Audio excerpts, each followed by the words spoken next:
नाम अक्षय था, मृतक का भाई। दिलीप की हाल में शादी हुई, खुशियों का माहौल था घर में, अब मातम की स्थिति है। जिस बहू से उसने प्रेम प्रसंग किए उसने ही उसकी हत्या करवा दी। जी, इस तरीके से पूरी घटना हुई है। घटना ये ऐसे है, भाई की 5 तारीख को शादी हुई थी। फिर तो रीतो रिवाज से शादी की थी हम लोगों ने श्री राधा कृष्णा रिसोर्ट में। उसके रीतो रिवाज से वो विदाई हुई उसकी 10 तारीख को, वो यहाँ से चली गई। उसके बाद हमारा ऑफिस है दिबियापुर में, वो हमारे 12 तारीख को हमारे घर पे वहाँ पे आई थी 2 घंटे के लिए रीत रिवाज से। तो उसके बाद में उसने 19 तारीख को भाई के से बात करती रही, सारी लोकेशन देती रही।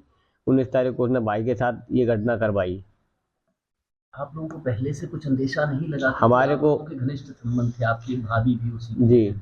हमको ऐसा कोई संभव लगा नहीं कि हमारे भाई के साथ ये ऐसा करवा सकती है। हमारे भाई का उससे शादी से 3-4 साल पहले से रिलेशनशिप था उससे।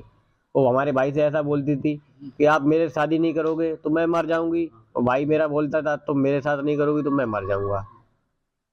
दोनों लोगों में बातें होती थी। भाई ने मेरे से बोला कि मैंने मेरे घर वालों ने बोला मैं शादी नहीं करूंगा उस लड़की के साथ में। तो उसने भाई को बोली कि मैं तुम्हारे साथ ही शादी करूंगी, नहीं तो मैं मर जाऊंगी। और मेरे घर वालों ने सारे सब लोगों ने मना भी किया। तब भाई ने मेरे से ये बोला कि आप लोग नहीं भी जाओगे ना बारात फरात में तो मैं खुद स्वयं अकेले जाके शादी कर लूंगा। इसमें हम लोग बेसहारा होके भाई का साथ देना चाह शादी की रीतों रिवाज से। तो क्या किस तरीके की कार्रवाई चाहते हैं जो हम तो ये चाहते हैं इसे जितने भी अभी आरोपी वांछित हैं उनको पकड़ा जाए। उसके बाद में इसको लेके साथ में या तो उनका एनकाउंटर सारे आरोपियों को कर दिया जाए। उसके बाद इन्हें एनकाउंटर नहीं होता है तो इन्हें फांसी की सजा तक पहुंचाया जाए। आपके भाई से शादी करने का मुख्य उद्देश्य का क्या था? इसका मुख्य उद्देश्य ये था, सिर्फ हमारे भाई की दौलत के ऊपर इसने शादी की थी। ये हमारे भाई की दौलत संपत्ति चाहती थी, इसका मुख्य उद्देश्य यही था। ये बोले उसने बयान दिए हैं कि मैं दौलत के प्रति शादी की थी, हमारे भाई से इसका कोई प्रेम प्रसंग वाला मतलब नहीं था। ये दूसरे लड़के से ही प्रेम प्रसंग करती थी, वो बेरोजगार था। इसने हमारा पैसा ही दे के हमारे भाई की हत्या करवा दी। वो इसी के गांव का था जी। कब से चल रहा था? वो जब इसने कबूल किया है, बोल रही हमारे 3 साल से उससे उसके साथ भी प्रेम प्रसंग चल रहा था। मूल निवासी किस गांव के थे ये दिलीप कुमार जी? मूल निवास इसका नंगला दीपा, पोस्ट टहरबा, थाना भोगांव, जिला मैनपुरी। जिला मैनपुरी। कारोबार कहाँ कर रहे थे? कारोबार हमारा है नियर सेव मंदिर औरैया रोड दिबियापुर। कब गए थे यहाँ से, कब से? हम यहाँ से 2012 में शिफ्ट हुए थे। भाई हमारे साथ में 2017 से हमारे साथ में भाई हमारा रह रहा है रेगुलर रेगुलर कारोबार चला जी। सभी विषयों पर, सभी पहलुओं पर पुलिस द्वारा जांच की थी। Thank you sir. पति के द्वारा अपने पति की हत्याकांड कराए जाने के मामले में पुलिस ने कई खुलासे किए हैं। अभी एक सीसीटीवी फुटेज भी आया है। ये भी जानकारी आ रही है कि पति अपने प्रेमी के साथ किसी होटल में भी गई थी। क्या है पूरा मामला?